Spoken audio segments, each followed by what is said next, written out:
ये कहानी एक युवक की है। वो गरीब युवक कमाने के लिए गांव से शहर आया। कुछ समय बाद उसको एक अच्छी नौकरी मिल गई। इसी दौरान उसके कई दोस्त भी बन गए। उनमें से एक दोस्त का घर रास्ते में ही पड़ता था। दोनों ऑफिस साथ साथ जाया करते थे। वक्त बीतता गया, काम चलता रहा। अब उसे नौकरी में भी तरक्की मिल गई थी। तनख्वाह भी अच्छी खासी हो गई थी। वह बहुत खुश था। आज उसका जन्मदिन है। वो आज बहुत प्रसन्न है। ऑफिस में लोगों ने जन्मदिन की बधाइयाँ दी। शाम को ऑफिस से छूटते ही अपने दोस्तों के साथ शहर के एक बड़े होटल में ज़बरदस्त पार्टी की। पार्टी समाप्त होते ही सारे दोस्त अपने अपने घर चले गए। वो गरीब युवक यहाँ आकर इतना घुल मिल गया कि उसे अपने माँ बाप, भाई बहन का ज़रा भी ख्याल नहीं आया। गांव में माँ बाप ने अपने बेटे के लिए दुआ की, ईश्वर से अपने बेटे की लंबी उम्र की कामना की। उसके घर वाले वहाँ उस पर आस लगाए बैठे थे कि शहर से उनका बेटा आएगा तो सब मुश्किल हल हो जाएगी, लेकिन वो सब भूल गया था।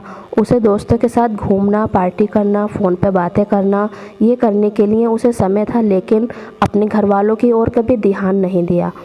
पैसों से घर खरीदा, कार खरीदी। एक बार भी अपने घर वालों को बुलाना उसने ज़रूरी नहीं समझा। ऐशो आराम की सारी चीज़ें खरीदी, सब कुछ पा लिया। एक दिन वह अचानक बीमार हुआ। अस्पताल में भर्ती हुआ। रात हुई।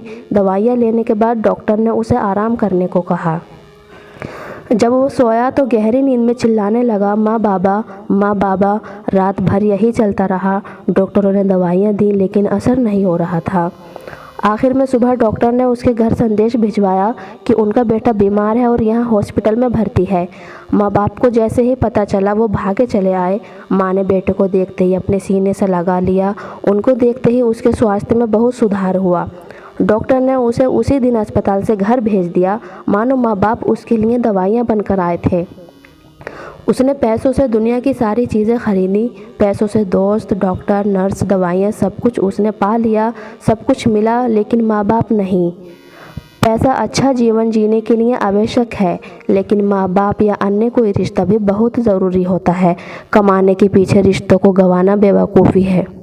आशा करती हूँ कि आपको ये कहानी पसंद आई होगी।